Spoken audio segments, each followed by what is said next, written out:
Live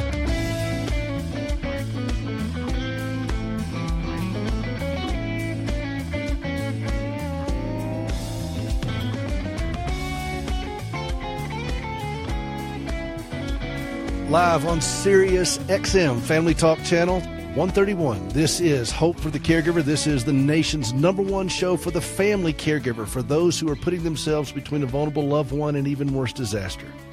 For those who are staying up late at night doing lots of laundry, back and forth to the doctor's office, back and forth to the hospital, back and forth to the rehab center.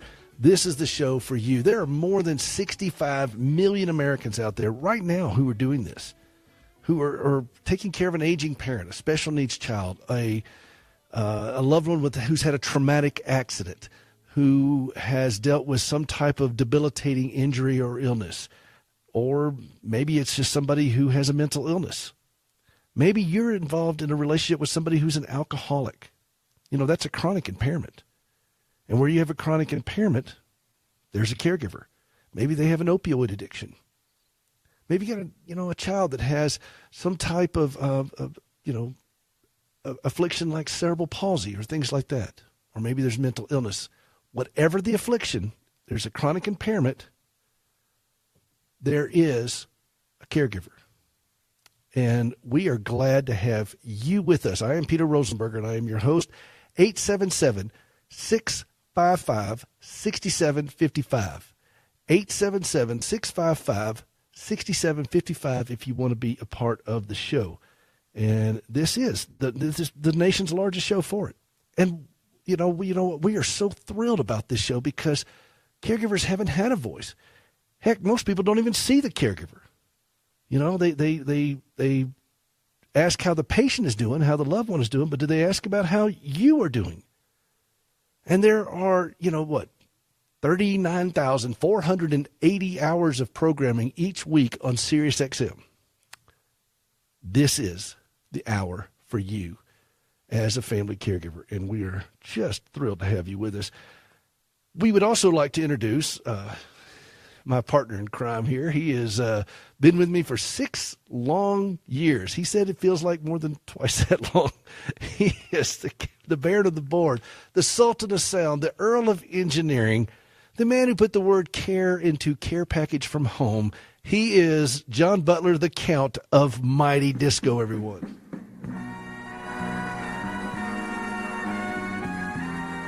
Hey, Peter, how you doing today? Thank you again for the fantastic intro, and it is just a pleasure to be here with you. You know what, John? I'm in Southwest Montana. I'm in Southwest Montana. Prove it.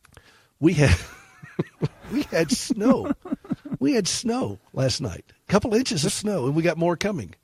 Okay, and you're in Nashville. I'm in Nashville, in Dallas. It was 105 degrees here today. That's when I got in the car. Because I don't know if you know this or not, Peter, but I dressed up today because I was at the flea market. Of course you were. Yeah, you dress up to go to the flea market in Nashville. And why wouldn't you, John? Yeah. This is a social event. I mean, every stripe of humanity is represented at the flea market. And as a matter of fact, because I know this is a strange thing to just launch You'll right never into. Find a more wretched hive of villainy.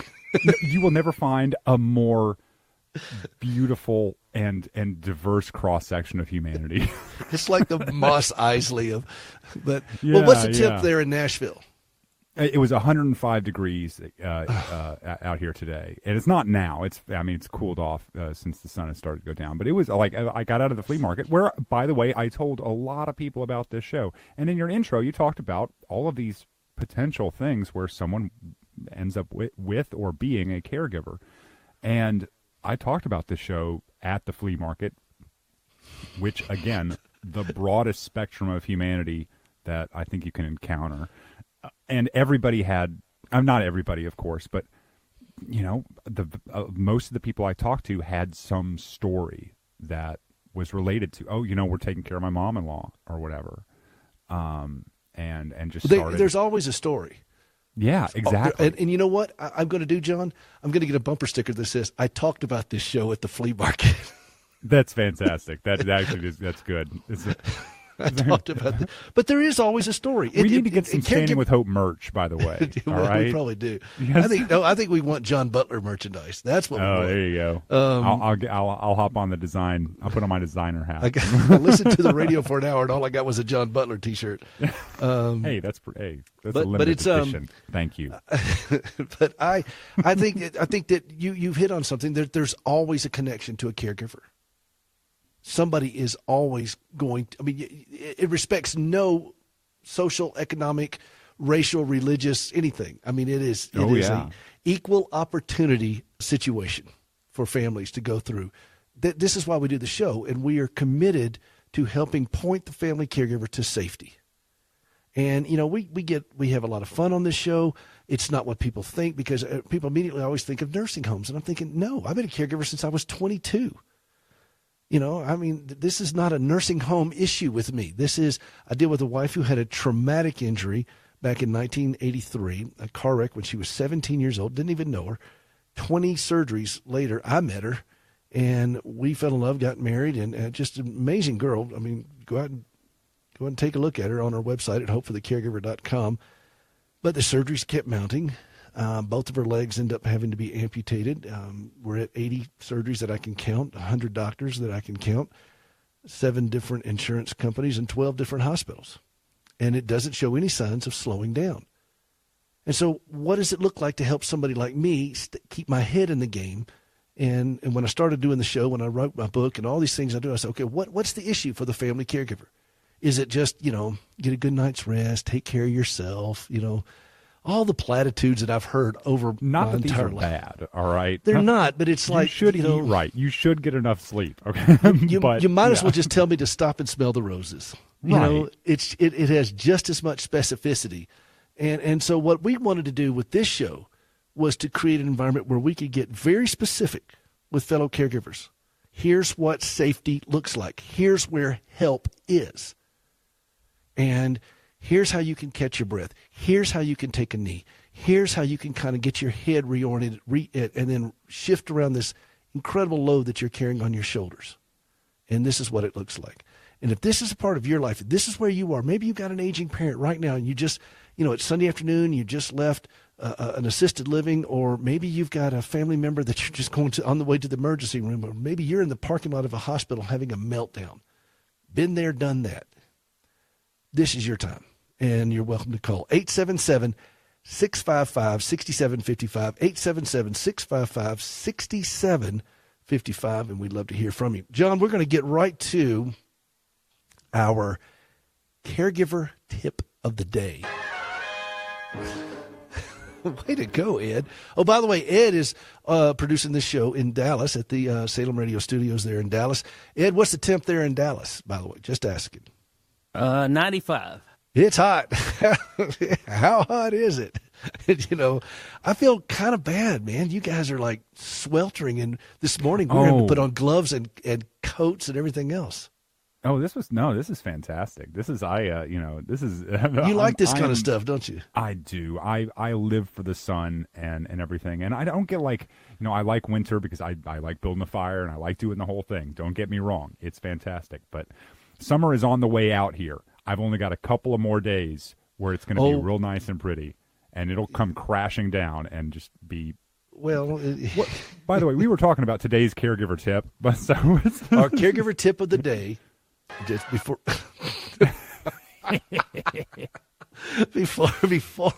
we got sidetracked there by my by taking a little right turn.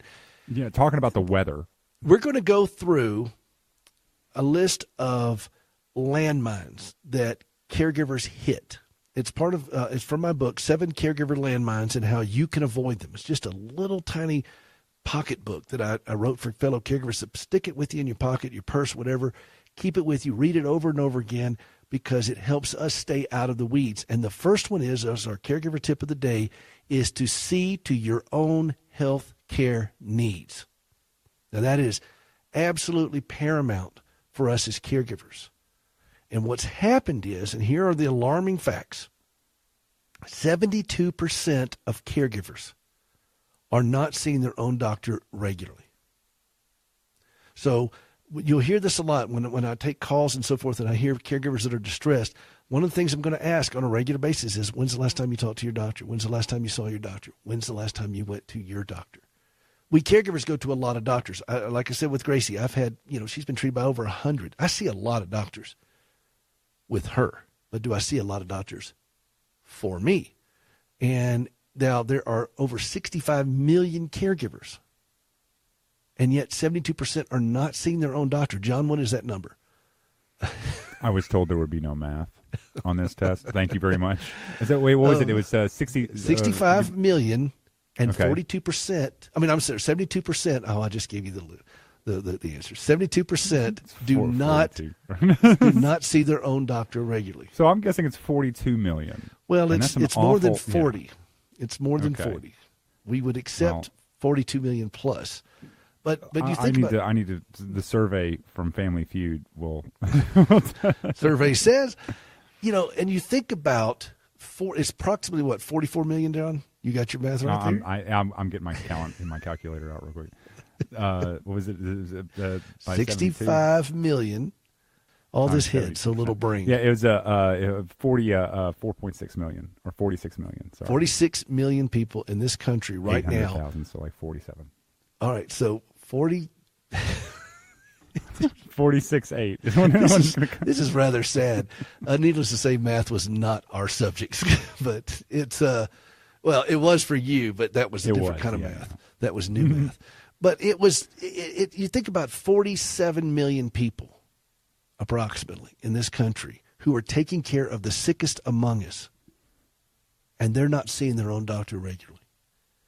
Now, how is that a good thing?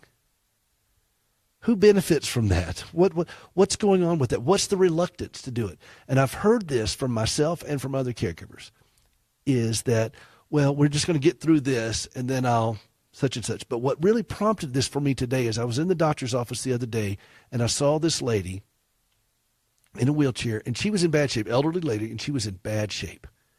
But she was being pushed in her wheelchair by her daughter, because she identified her daughter there. And this woman was morbidly obese. I mean, morbidly. And you got to think, okay, what is going on internally with this caregiver, physically, with her physical body, her organs and everything else. Then you think about her knees, and then you think about her hips and her shoulders and all these kinds of things, her neck. How much discomfort is this woman in? And then you think about emotionally, what is all that weight doing to her self-image and her sense of self-worth and all these things? And you realize that this is not a healthy woman, and she's taking care of somebody who's not healthy. So how do you help with that? What does that look like? Where do we start with that? Because she didn't get here overnight, and she's certainly not going to get out of it overnight. But what can you do today? And see, I'm all about helping caregivers understand what you can do today, not next week, and this is not that kind of show where you call in and we got a special book that we're going to give you, and you come to our thing and we're going to crack your back and then do this and this, and you're going to be, no, this is hard work. This is hard work to do this. And you got to have a team around you. You got to have people cheering you on. And something you can do today, something John and I both practice a lot. Drink some water. That's just something you can do today. Just drink water. John, how much water do you start off in the morning with? It's like a 12-ounce tumbler. I just slam it. Just keep going. I'm just not even it's not I probably should drink it a lot slower than I do, but I just wake up and do that just to get everything woken up.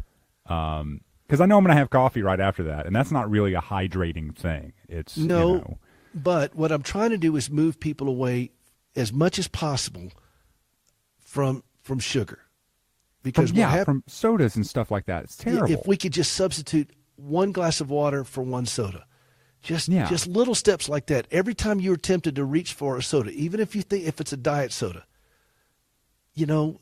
please put water in your body, not sugary drinks, not diet drinks, not chemicals, water in your body. It'll take time, because it took time to get you to this heavy, if that's where you are. But even if you're not even heavy, this is still a better practice for you.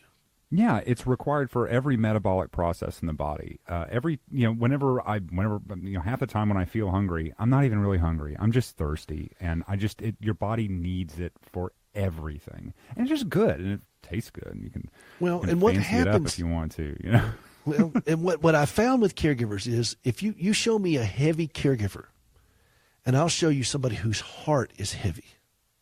I mean, they're truly just burdened down on your heart. And what happens is we start feeding that heaviness with things that are not necessarily good for us. They call it comfort food for a reason. And that comfort food is going to just continue to build up, and all of a sudden you turn around and you're morbidly obese. I mean, I get it. I put on a good bit of weight in my time as a caregiver. I mean, I got so big the picture fell off the wall. I mean, let's see if you caught that, John. And I haven't heard that one. I like that. How big were you? How big were you? I broke my family tree. I understand that, and the refrigerator is too close. Or guess what? You're back and forth to doctor's offices. You're back and forth to the hospital. You just go through the drive-through.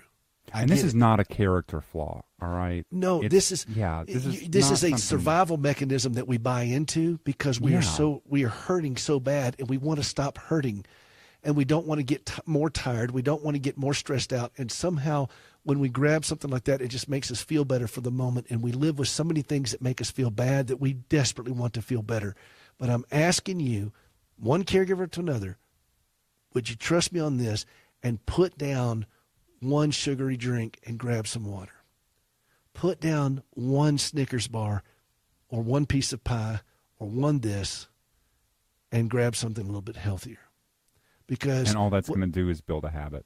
Yeah, and it'll take some time, but that's why we do the show, is to continue to reinforce these things so that you don't feel like you're just isolated. There's so many weight loss programs out there. I'm not going to reinvent the wheel. There's so many things like this, but for caregivers, what's happened is your heart's heavy. And if we can start dealing with the heart issues, you'll watch the weight come off of you with the body issues. But the heart issues is where the battle is fought, because it's your self-image, it's your self-worth. And if you understand that you are worth doing this for, you are worth getting healthier for. What you're doing as a caregiver matters, and you are important. And if you can just hold on to that thought, don't sell yourself out that somehow, you're expendable, or it's somebody else's health at your expense. And so we don't go to our own doctor. Why not? I remember this lady called into the show some time ago, and she was struggling. Her husband had rheumatoid arthritis, and he was in real bad shape, and she didn't think he was going to, it looked like it was getting close to the end. I mean, he was in bad shape. And she was crying, and she was, she said, he's not a believer. He's very, very sick, and I know where this is going. And I put the brakes on her. I said, hold on just a second. I said, we all know where this is going. None of us is getting out of this thing alive. And the mortality, John, I don't know if you knew this or not, but the mortality rate in this country is still at 100%. And write that down, John. And so I told her, I stopped her for a moment, and I said, okay, when's the last time you saw your doctor? And she said, it was a couple months ago. And I said, okay, how was your blood pressure? She said, it wasn't bad. And I said, what about your cholesterol? She said, it's coming down. I said, what about your weight? She said, I've lost 20 pounds. And I said, all right, let's go back to that. You can fight high cholesterol, but you can't fight rheumatoid arthritis on your own. You don't have the ability to fight that, but you can fight cholesterol. And I said, and also given that you said that she's not that your husband's not a believer, I said, you know what? I have a dismal track record of convincing anyone to become a believer in Christ. A dismal track record of this. I said, but Christ has a pretty good one. Why don't you let him worry about that, and you just model this for your husband and continue to work on your own health and make sure that your blood pressure, your cholesterol, your weight, your body is functioning at higher places, and model this behavior for him and let God worry about the things that are God and you take care of the things that are yours. And that's breaking it down for a caregiver so that we're not putting this pressure on ourselves that somehow we've got to figure this whole thing out. And if you are 50, 60, 70, 80, 100, on this woman's case the other day, she had to be every bit of 250, 300 pounds overweight. If you're at that place, and many of you who are listening are, first off, stop beating yourself up for it and understand that you can, with help and with some work, you can chisel that away.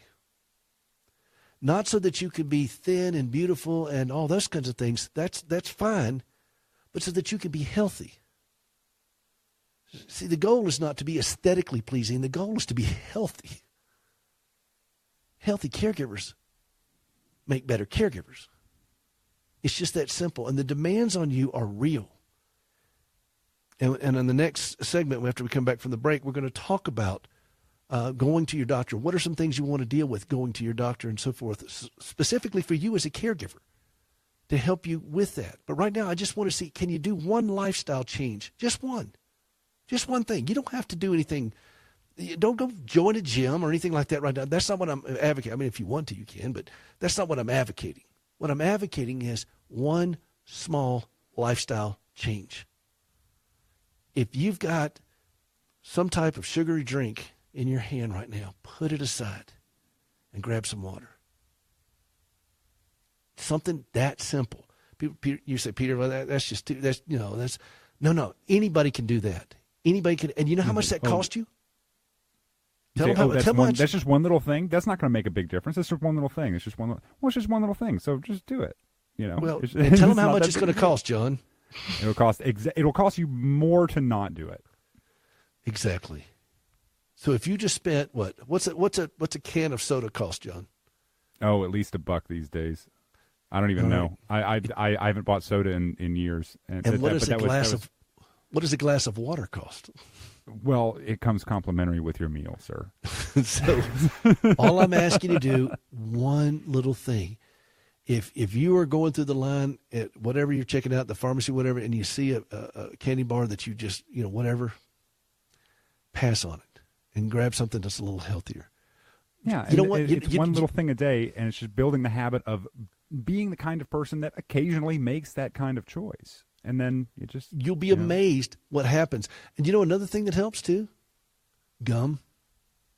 Sugar-free gum.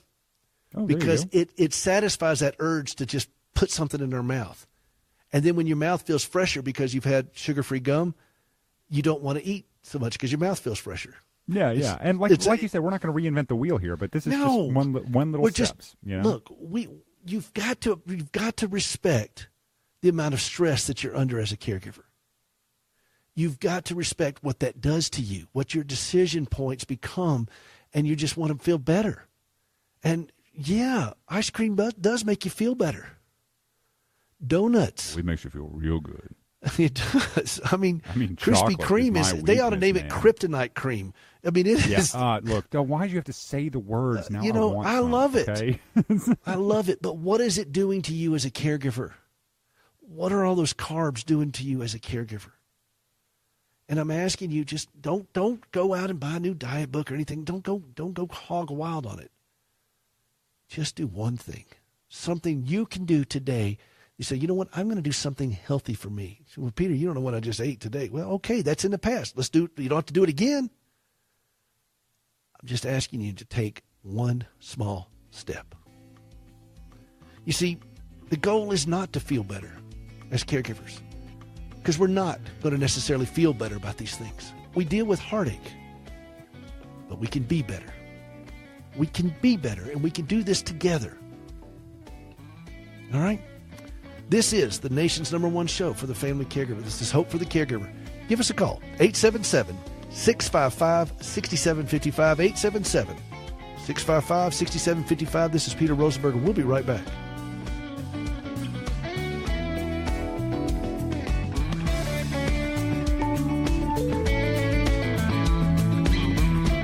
Hey, this is Peter Rosenberger. Have you ever helped somebody walk for the first time? I've had that privilege many times through our organization, Standing with Hope. When my wife, Gracie, gave up both of her legs following this horrible wreck that she had as a teenager, and she tried to save them for years, and it just wouldn't work out, and finally she relinquished them and thought, wow, this is it. I mean, I don't have any legs anymore. What can God do with that?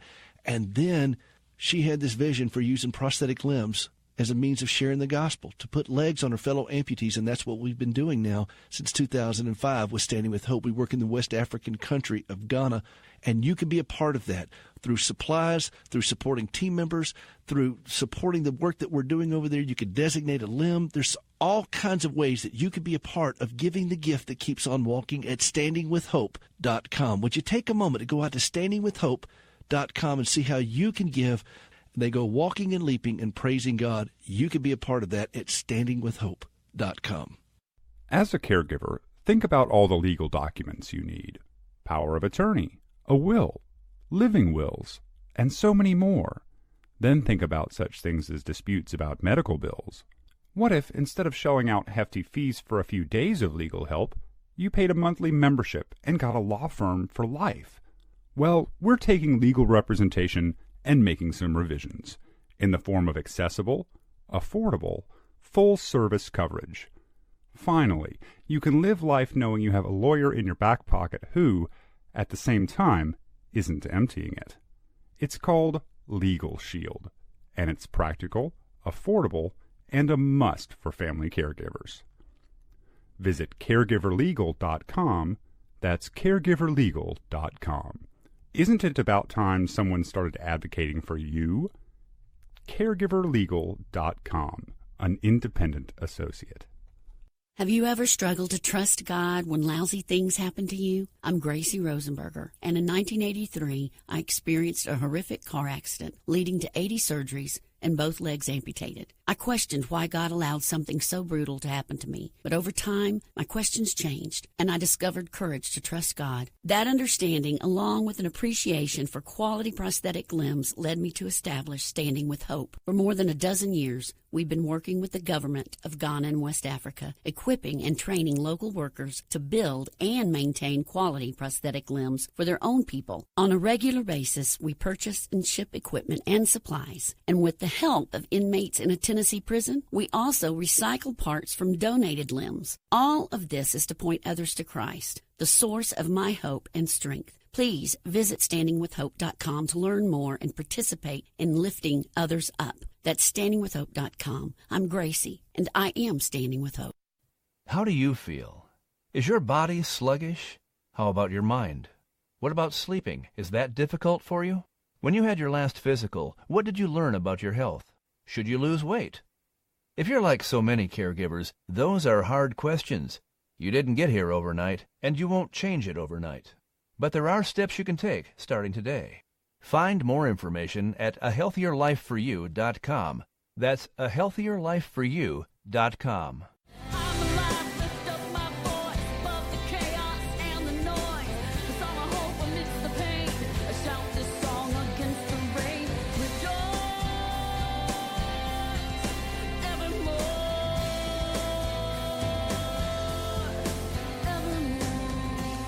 Welcome back to Hope for the Caregiver. This is the nation's #1 show for the family caregiver. We are live. We are on Sirius XM's Family Talk Channel 131, 877-655-6755, 877-655-6755. That was Gracie, my wife, singing from her upcoming CD. We're going to play a song of hers if we have time today. Ed will have it queued up, and we're going to play that. I thought you'd like to hear her sing a little bit more, and she has just a wonderful voice. It's a song I wrote, and I wrote it for caregivers. To express our heart. And we're talking about wellness for caregivers today. 72% of caregivers do not see their own doctor regularly. And we're trying to change that. We want you to understand that it's important for you to be healthy as a caregiver. And we're going to take a quick phone call here. Tamara in Tulsa. Tamara, how are you feeling? I'm tired. Worn slam out, aren't you? Yes. I was a caregiver for 5 years for my parents, and both of them had passed away. And I was just wondering, how long does it take for you to get back to where you're not exhausted all the time? Well, I'm in my 33rd plus year of this, and so I don't know. But I will tell you this. I've got a theory, Tamara.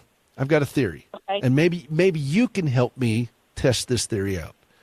Okay. I believe that when you're in intense caregiving situations for several years, I'm not talking about for several months. A lot of people, we can do episodic things and we can get through it. But for several years like you did, and it was evidently pretty grueling, and then it ends in 2 funerals. But I have this theory that there is a level of PTSD for caregivers that sneaks into this. And there is this, you become wired through this journey. And it's hard to unwire it. And it sounds like that's kind of where you are. Is that a fair assessment, though, with a PTSD component to it? Yeah, because I'm still waking up at 2, 3 o'clock in the morning going, what? I got to get Mama this. Yeah, it's like, did they just call me or something, And I don't sleep all the way through the night still, even with medication. Well, I tell you what, I think it's going to take some time. You did this for 5 years. I think you're going to have to give yourself some time. I think you have to respect the amount of trauma that went to you physically and emotionally through this process, and probably maybe even financially too. And you have to respect that level of trauma. Do you work out at all? Do any kind of exercise? I used to, but I am so exhausted. I just sit down after I get off of work, and I'm like, I don't want to move. Well, that I get. What about just walking? I've just been exhausted. Okay. And I know that's an excuse, but I was just wondering. No, it's not. That's not an excuse. No. Let's try another tactic. Are you involved in any kind of counseling? I was, but I had to give it up. Why did you couldn't afford it? What about a support group, like a grief share, things such as that? No. There are programs out there. Well, there are programs out there that are, I believe, they're free, and they may pass a basket and do like $1, that kind of stuff. But some type of 12-step recovery program, some type of grief share, those kinds of things that don't cost anything of any significance, and yet it allows you to communicate with other people to kind of bleed off some of the stress. Part of what's making you tired so much is the amount of sheer stress that your body has been on. What about you? Okay. I'm gonna go. And it's just this hyper watchfulness about everything. Hypervigilance. Oh yeah. Yeah. You end up, like we talk about this a lot. These are systems that are in place in our body for really good reasons. They help us run from tigers, but we don't need to run from tigers every day. 24/7. Yeah. And if you do it for 5 years, it just burns those pathways out. Whatever mechanisms are in place, it doesn't really matter how they work. It's just that they get worn out, and they're always on. And a good way of getting through this is, talking with other people who are going through the same thing. And I know the initial question was, how long does this last? And that's a rough one. It's going to last until you sleep through the night, and that's the goal. Let me ask you this situation. What about your church? You involved in a good church? Yes, I'm involved in church. Is it a good church? I mean, do you feel like they understand your journey? I'm not exactly sure. They are trying.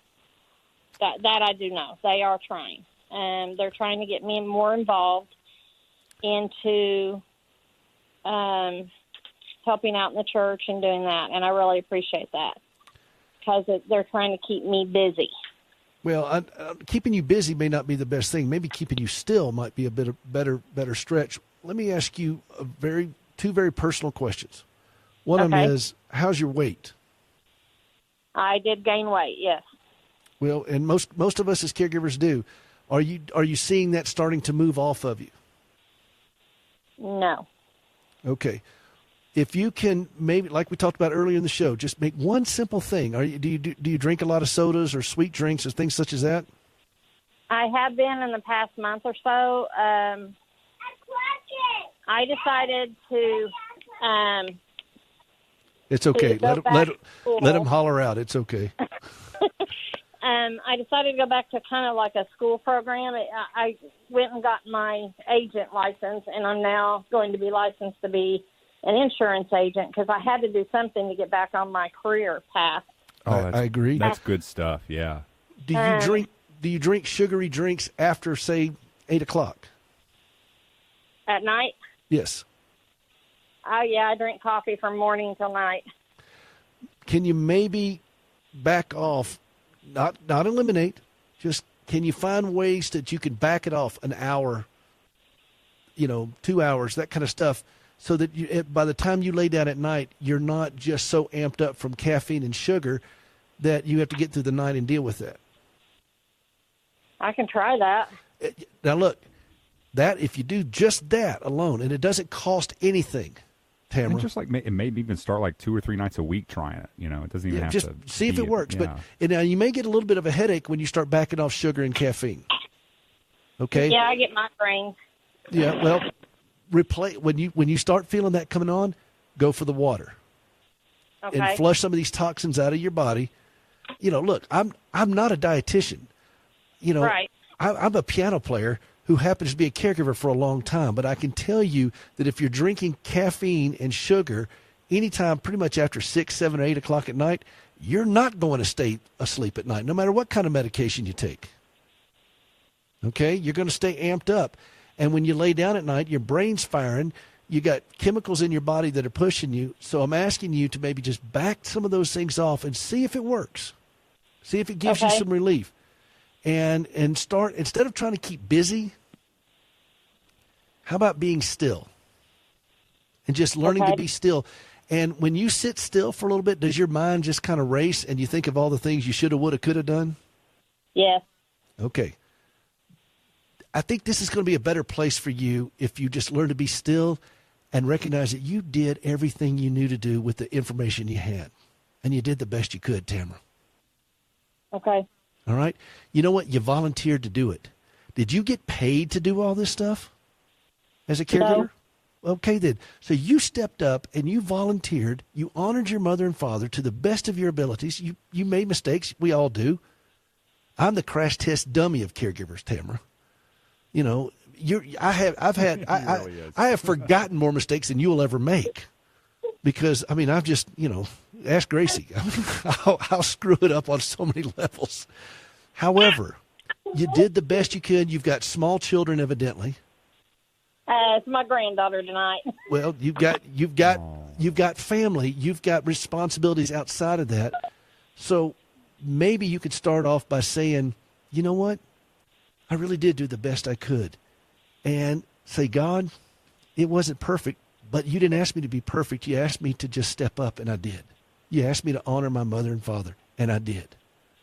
And I'm asking you to honor your promise that you say, come unto me, you all you are weary and heavy laden, I'll give you rest. And just tell them, hey, I'm weary and heavy laden. Okay. I've gained a lot of weight. I'm heavy laden. I'm weary on my heart. My heart is heavy laden. And say, Lord, I need some rest. And I don't know what rest looks like, but I'm going to, this crazy guy on the radio said, if I could be still and learn to just sit still and calm my heart down, I may be able to start resting a little bit. Okay. This is how I do it. And sometimes you have to just will yourself to turn off the television or will yourself to put down the coffee, put down the tea, put down the sodas. Will yourself to just be still. Take time for stillness or you're going to have to make time for illness. Okay. And your granddaughter, your grandchildren deserve to have a grandmother that they can enjoy and be with, who's not so worn slam out. Okay. So I'm not asking you to reinvent the wheel, and I'm not asking you to spend a dime. In fact, I'm going to do something for you. Okay. Okay? Ed, stay on the phone, and Ed's going to get your information, and I'm going to send you a copy of my CD. It's called Songs for the Caregiver. Okay. And in it, I play, there's, I don't know how many songs there are, but 11 or 12. Half of them are instrumental. The other half, Gracie singing. But they're all very calm, and I found them to be incredibly calming to the family caregiver. Just kind of leave it there, and you'll probably fall asleep while you're listening to it, which is the point. Or You may even weep while you listen to it. Okay. And if you and either one of those things are good, because those are both healing for you. Not crying out of despair, but weeping and letting some of this stuff out of you that you've been holding on to that really hurts, Tamara. It really does hurt. And, yeah, it does. And I'd like to see you get to a place where you could breathe a little bit easier. And I think you can. And I think if we pull together and we work together and do it, this is what we do as caregivers. We help each other get to a place of safety. And so right now, if you'll just trust me on that and take some simple steps that don't cost any money, hang on the phone. Ed's going to get your information, and I'm going to send you a copy of this CD. And I just want you to listen to it. And if you don't like it, you can send it back. John will listen to it. I need to get some rest too, you know. Dude, I did it for the caregivers who feel like their brain is a squirrel cage. I did it for myself. So how about that? Okay. All right. In fact, Ed, while Ed does that, how would y'all like to listen to Gracie singing this song right now? This is called I Can Only Hold You Now. I wrote it for caregivers. I want you to listen to this for just a moment.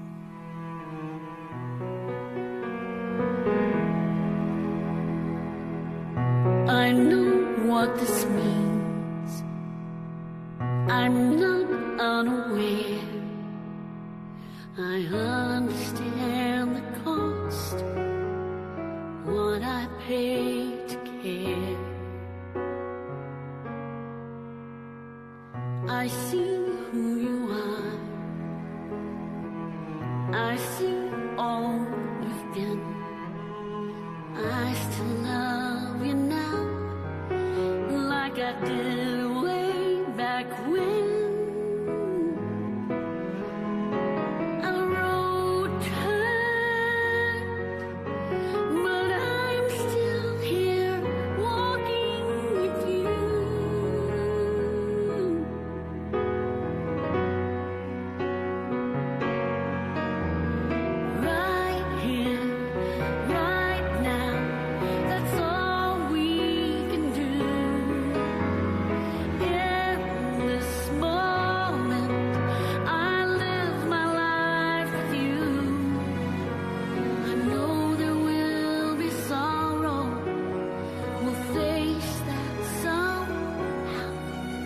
But my hands can't hold tomorrow.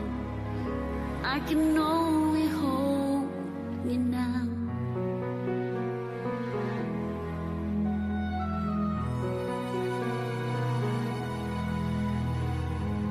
Memories have wings. Some will fly away. I will keep them safe, and we still have today. I looked in your eyes. You smiled back at me.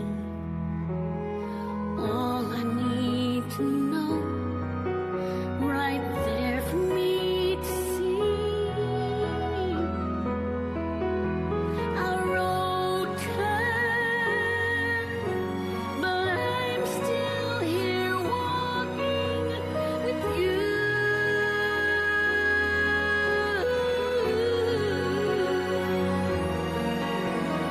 Right here, right now, that's all we can do. In this moment, I live my life with you. I know there will be sorrow. We'll face that somehow. But my hands can't hold tomorrow. They can only hold you now.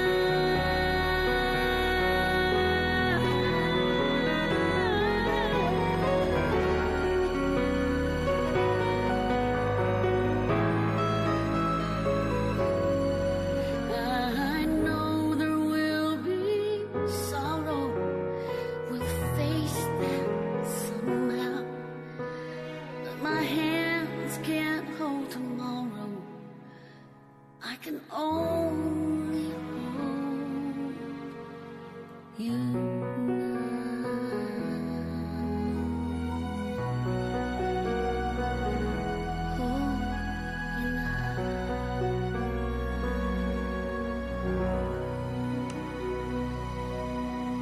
That is my wife, Gracie. That's I Can Only Hold You Now. I wrote that with my friend Buddy Munlock back in Nashville, Tennessee, and I wrote that for caregivers to express kind of what's on our heart, things we'd like to say. And this show is all about helping a caregiver deal with the heart turmoil that's going on. If we can help readjust that, then we can deal with the weight or the other issues going on in our life, our career, our professions. Like Tamara said, she wanted to go back and become a licensed insurance agent so she can work on her career. All of those things can fall into a much better lockstep with us if our heart is not a train wreck. And so what I'm hoping to do with this show and everything else I do, what I know I'm doing with this show and everything I'll do, is to be able to speak to that franticness that's in the caregiver's heart. I understand it in ways that I hope few ever will. And like I said, I've had ample time to make more mistakes than most of you guys. I've forgotten more than most of you guys are going to make. But I've learned some things along the way. Hey, listen, before we get to the end of the show, I just want to quickly ask a plea. I need some help. I need for you to share. Well, we know that. I know. I need a lot of help. I've been raised by a pack of therapists. I need you to share something for me. The presenting sponsor of the show, you heard the commercial early on, Standing with Hope. Standing with Hope presents this. Gracie and I founded Standing with Hope many years ago. It's for the wounded and those who care for them. And that's the sponsor of this show. We want to be able to reach the wounded and those who care for them with practical biblical help. But the practical comes in with the wounded because Gracie wanted to do a prosthetic limb outreach to her fellow amputees. And we've been doing that since 2005 in the West African country of Ghana. And we train and equip and maintain prosthetic limbs over there for her fellow amputees. It's an amazing ministry where we collect used prosthetic limbs that go into a local prison, and inmates they volunteer to disassemble the legs. And we can reuse most of the leg. We can't reuse the socket because that's custom fitted to that patient. But everything else can be. The knee, the pylon, the screws, the adapters, the prosthetic feet, the belt systems, the socks, the liners, the sleeves, all those things can be reused. Even the shoe. A lot of times, though, people will send in a used limb, but they'll forget with the shoe on it, but they'll forget to send the other shoe. So I'm asking, let the other shoe drop. See what I did there, John? Yes, I do. I see exactly what you did there. And you reject it categorically, yes, outright. Yes, exactly. But would you go to standingwithhope.com? Just look at it. Look at it and share this with some. Maybe you know a funeral home director. And because a lot of funeral homes will get prosthetic limbs that the family doesn't know what to do with. We'll take them. Maybe you know somebody who's got a son or a daughter who's in sports and so forth and has gone through a lot of prosthetic limbs. They do a lot of disabled sports type of things or whatever. But they go through a lot of limbs. Gracie's gone through a lot of limbs. Don't throw those things away when you're done with them. We'll take them. We're always looking for more stuff to be able to help recycle this. And you can just send that out to folks. Put it on your Facebook page. Share it. Say, hey, I heard about this. Do you know of anybody that has a used prosthetic limb that they have sitting in the closet? Maybe a loved one passed away and they just don't feel comfortable throwing out, but it's been sitting in the closet. We'll take it. We'll take it. And you see right on the website how to do it. And while you're there, take a look at the inmates that are doing it. It's an extraordinary program that we partner with CoreCivic on, CoreCivic.com. It's one of their many faith-based programs, and they manage these prisons around the country, and they use these faith-based programs to help build confidence and skills and values in the inmates and turn lives around. And I've had inmates that have come to me and said, I never even thought about doing anything positive with my hands till I started doing this. I never even thought about people with disabilities till I started doing this. I had one guy that ended up being the head guy in the shop there, whose wife was an amputee.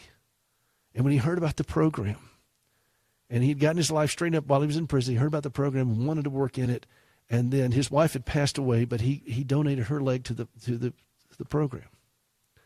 This is something you can be a part of. You can see all the kind of faith-based programs they have at CoreCivic.com. But please think about sharing this. We would be very grateful. But Tamara, I do appreciate you calling on that. And I want to say this real quick about going to the doctor before we run out of time here, John. because we're talking about wellness today for the family caregiver. It's a big landmine. We put our wellness off. We put it on hold. We'll just get through the funeral. We'll get mama onto Jesus, and then we'll deal with us. And I say, nay. You're not going to feel better about this, but you can be better in it. And I would recommend highly calling your personal physician, your primary care doctor, and going and get a checkup. I recommend an annual physical and every 6 months getting lab work and so forth. But when you go, don't just show up willy-nilly. I don't know. Is that a proper word, John? Willy-nilly? I know it works. It works well in Nashville. I don't know how well it's going to play in Montana. No, yeah, it doesn't. I don't know. But I'm in Southwest Montana for those who just joined. But when you go there, write down 3 to 5 things that you can ask your physician. Do this for your loved one. Do this for yourself. But please, would you do yourself a favor and look at your physician? You're a caregiver. Let them know you're a caregiver. And if they seem ambivalent to it, get another doctor. Okay? Or have them call me. Because listen to this show. Because you'll have a dressing down. I will tear into them like a hobo into a bologna sandwich. No, if you will communicate to them that you are dealing with high stress of dealing with caring for someone. Do not